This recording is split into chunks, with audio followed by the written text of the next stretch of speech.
Bonjour, de nouveau bon après-midi en ce jeudi 23 avril, 16 heures environ. Euh, on va commencer par les tautogrammes. Il y en a un que j'ai trouvé et formidable, je vais vous lire. Alors, il y a des tautogrammes célèbres, hein. Il y en a un par exemple, vous connaissez peut-être. C'est une phrase, on le voit souvent dans Astérix, la bande dessinée. Et c'est César qui dit Veni, Vidi, Vici. On prononce Vici souvent, mais bon, euh, voilà, ça s'écrit de cette manière. Veni, Veni, Vidi et Vici ou Vici. Ce qui signifie je suis venu, j'ai vu et j'ai vaincu. Voilà. Et même en français d'ailleurs, on a une succession de V. Hein, d'accord, je suis venu, j'ai vu, j'ai vaincu. Donc voilà, ça veut dire aussi ce que ça veut dire, hein, évidemment, au niveau des conquêtes, etc. Donc c'était derrière ces petites phrases un petit peu d'apparence rigolote se cachait quand même des horreurs, hein, bien sûr, de conquête et de, de, de l'étendue de l'Empire romain à cette époque-là, voilà, dans l'Antiquité. Bien, et voilà, enfin bref. Alors il y en a un autre, plus... alors, il y en a plein, alors je verrai dans les commentaires un petit peu ce que vous m'avez mis, parce que j'enregistre ce matin, hein, bien sûr. Il y en a un formidable, je vais vous le mettre sur le blog, c'est celui de Georges Perec. Georges Perec, alors, on a déjà parlé de Georges Perec, parce que déjà dans le rallye de poésie, quand on avait fait en tout début d'année le petit jeu sur raconter, vous savez, une journée avec uniquement des verbes à l'infinitif, Georges Perec a écrit une poésie qui est dans le rallye de poésie qui s'appelle Déménager. Alors il commence par des petites choses et puis après il y a une succession de verbes à l'infinitif. Alors là c'est pareil.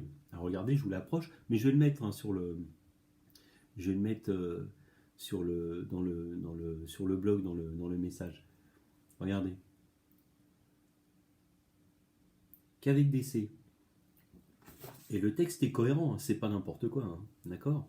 Alors Georges Perec, hein, c'est un grand écrivain français qui a fondé aussi l'Oulipo avec d'autres écrivains, dont Raymond Queneau, qui est connu aussi, qui a écrit Zazie dans le métro et d'autres choses. Ce sont des gens aussi qui aimaient bien s'interroger sur des manipulations de la langue. Ils se réunissaient, ils se donnaient des contraintes. Et puis voilà. Alors Georges Perec, il a aussi. Alors il ne fait pas les choses à moitié, hein, Georges Perec. Hein. Moi, vous vous souvenez, je vous avais donné un lipogramme à un moment donné comme expression écrite. Un lipogramme, c'est écrire une petite lettre sans une lettre. L'hypogramme, hein, c'est-à-dire qu'on enlève, un tautogramme c'est même lettre, l'hypogramme c'est on enlève une lettre, c'est-à-dire on va écrire tout un texte par exemple sans A, c'est ce que je vous avais demandé. C'est pas très facile et vous en étiez bien sorti. Alors Georges Perec, lui, il a carrément écrit un livre qui s'appelle La disparition, et là il n'y a pas un seul E. Alors ce qui est quand même, déjà écrire sans E, c'est pas simple, puisque vous savez que c'est la lettre qui est la plus utilisée en français. Mais alors, tout un livre sans E, voilà. Alors bon, le livre, il est un peu, faut s'accrocher pour le lire, hein, parce que c'est quand même un peu particulier. Mais il y a énormément de passages. Ce qui est fou, c'est qu'on le lit, c'est tellement bien écrit qu'on se rend même pas compte qu'il n'y a pas de E, quoi. Tout va bien, c'est parfait. Il a fait d'autres expériences aussi avec en enlevant encore d'autres lettres. Enfin bon, c'est spécial. Et là, alors, il écrit ce petit texte cohérent. C'est lui aussi qui a fait un palindrome, vous vous souvenez, hein, ce qu'on peut lire dans les deux sens. Il en a fait un très très long aussi. Enfin, ouais, pas les choses à moitié. Hein. On donne une contrainte, pas de E, allez, bon, je vais pas faire un petit texte, je vais carrément écrire un livre. C'est complètement fou, quoi. Voilà. Donc là, je vais vous lire celui-là. Et alors, il y a du vocabulaire, hein, non, il y a des mots que vous allez. Vous voyez, certains mots, je suis allé voir quand même dans le dictionnaire, parce qu'il y a des mots que je ne connaissais pas. Hein. Et certains. Mais c'est fou, quoi, le vocabulaire et l'utilisation qu'il peut en faire. Alors, ces écrivains, comme Georges Perec et d'autres, hein, sont des virtuoses hein, de la langue française. Ils ont énormément de vocabulaire et ils arrivent à tourner ça. Là, on se rend compte qu'il y a que ça commence que par des C, évidemment. Il suffit d'avoir juste de le voir. À l'oreille aussi, on se rend compte qu'il y a une sonorité. Mais le texte, l'histoire est rigolote et cohérente, quoi. C'est quand même très très fort. Et voilà, quoi. Alors, je vous le lis. Hein. Donc, chapitre 155, copie certifiée conforme. On commence par une petite blague. Il n'y a pas de chapitre 155, il a mis ça. Et copie certifiée conforme. Donc voilà. Une petite blague pour commencer. Ça commença comme ça. Certaines calomnies circulaient concernant 5 conseillers civils coloniaux. Contrats commerciaux complaisamment conclus, collaborateurs congédiés, comptabilité complexe camouflant certains, corruption crapuleuse, chantage combinatoire, concussion classique. 3 petits points. Croyant combattre ces charges confuses, 50 commissaires-chefs comiquement conformes, entre parenthèses, cheveux châtain clair, coupés courts, costumes croisés, chemise couleur chair, cravate café crème, chaussures cloutées, convenablement cirées. Fin de la parenthèse. Contactèrent certains colonels congolais causant couramment cubain. Cherchez chez Célestin 5 cours Clémenceau, chuchota ce centenaire cacochime constamment convalescent, car ce célèbre café-concert contrôle clandestinement ses combines criminelles.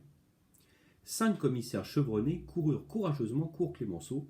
Cependant, coïncidence curieuse, 5 catcheurs corpulents, cachés chez Célestin, complotaient contre cette civilisation capitaliste complètement corrompue. Ces citoyens comptaient canarder certains chefs couronnés considérés comme coupables. Commissaire certifié contre champion casse-cou, choc colossal. Ça castagna copieusement. Conclusion. 50 clients contusionnés, 5 cardiaques commotionnés, 5 cadavres. Ce chassé-croisé cauchemardesque chagrina chacun. Voilà. Je vous le mettrai, vous le relirez. C'est fortiche, moi, je trouve. Voilà. Alors, venons-en maintenant aux exercices sur le présent du conditionnel, la correction. On va le faire à l'oral.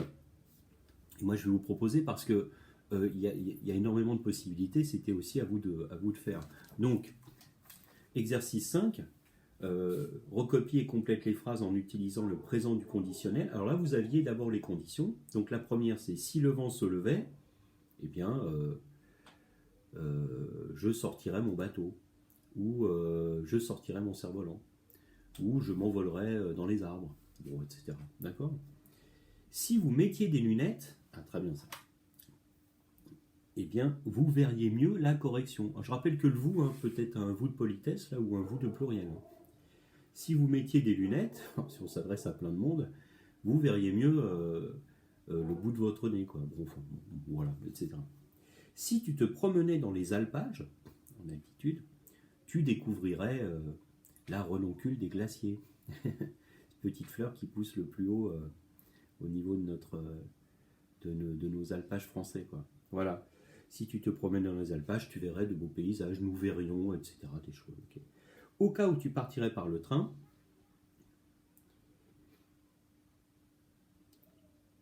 alors là, je ne suis pas d'accord du tout avec cette phrase, qui n'est pas d'abord au conditionnel.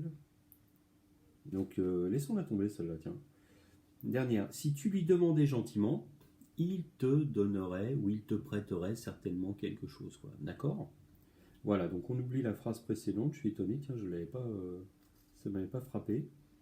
Alors c'est vrai qu'au cas où tu partirais, c'est une condition, mais je n'aime pas les conditions énoncées déjà au conditionnel. On va laisser tomber celle-là. D'accord ? Imparfait conditionnel.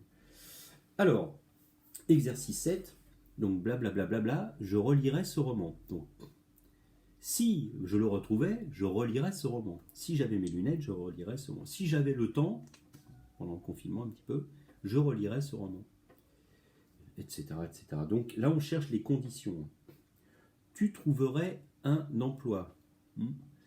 Alors là, j'ai peur du démarrage de la phrase. Si tu... je ne sais pas, alors je ne sais pas ce que vous avez mis, mais ça fait une phrase un petit peu moraliste, je trouve. Bon, voyez ce que vous avez mis. Si tu cherchais mieux, tu trouveras un emploi. Bon, laissons un peu celle-là de côté aussi. Flavie réussirait son examen. Alors attention, là, la phrase est inversée, c'est-à-dire qu'on arrive au conditionnel et on a quelque chose avant. Flavie réussirait son examen si elle travaillait davantage ou si elle révisait davantage. D'accord ?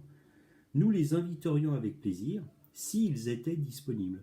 Là encore, la condition va arriver après. Ça n'a pas vraiment d'importance en réalité dans la phrase. Voilà. Nous les inviterions avec plaisir si ils avaient le temps, s'ils étaient disponibles. Nous les inviterions avec plaisir. Vous lui enverriez un email. Et bien voilà, s'il avait une adresse mail, vous lui enverriez un email. Ou si nous avions, si nous attendions une réponse, vous lui enverriez un email. D'accord? Voilà. Donc, je rappelle toujours, hein, la condition, c'est-à-dire ce qui est collé au si, c'est de l'imparfait. D'accord? Je rappelle, les si n'aiment pas les ré. Hein, d'accord? Donc, pas de si j'aurais ou quelque chose, si je mangerais. Non, si je mangeais, si j'avais, si je dormais, si je machin. Si plus imparfait toujours. Ok? Voilà. Bah écoutez, alors,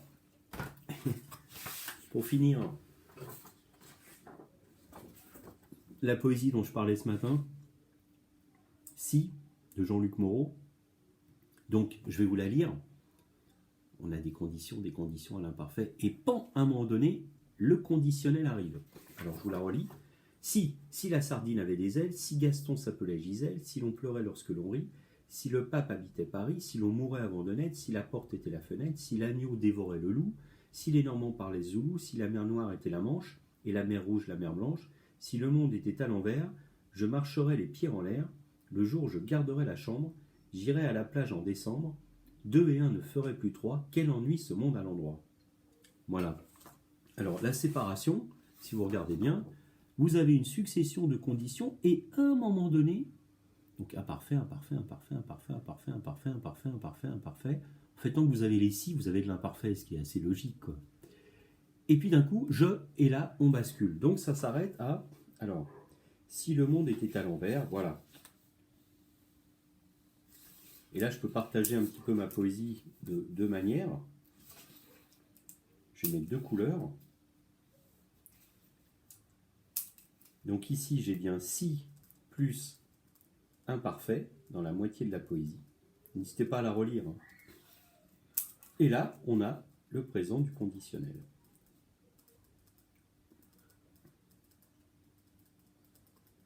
Donc regardez, hein. Si la sardine avait des ailes, si Gaston s'appelait Gisèle, si l'on pleurait lorsque l'on rit, si le pape était Paris, etc.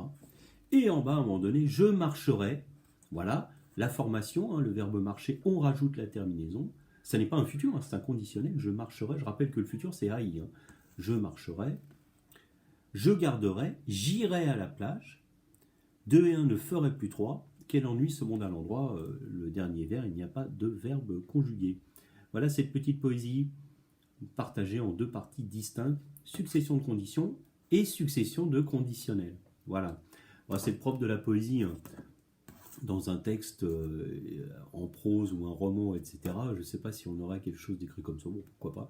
Et à l'oral aussi, en général, on met la condition, puis tout de suite, on enchaîne avec le conditionnel. Voilà, c'est tout pour le français. Eh bien, écoutez, on se retrouve demain matin, ou alors tout à l'heure pour la correction des mathématiques. Je vous souhaite une bonne fin d'après-midi, et je vous dis à demain. N'hésitez pas à laisser moi des commentaires hein, avec ce que vous avez écrit, les tautogrammes, des choses comme ça. Voilà, au revoir.